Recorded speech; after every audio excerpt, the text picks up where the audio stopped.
In front of me is iPad Air, and today I would like to show you how you can add photos to text message.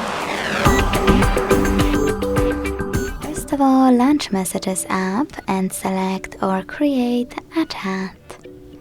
Then use this plus at the bottom left corner. And to take a photo and add it, select camera. Then take a pic. To retake it, click at the top left corner and to attach it at the top right one. To add already existing photos, use the same plus. Select photos, tap on the chosen ones, and when you finished, hit done.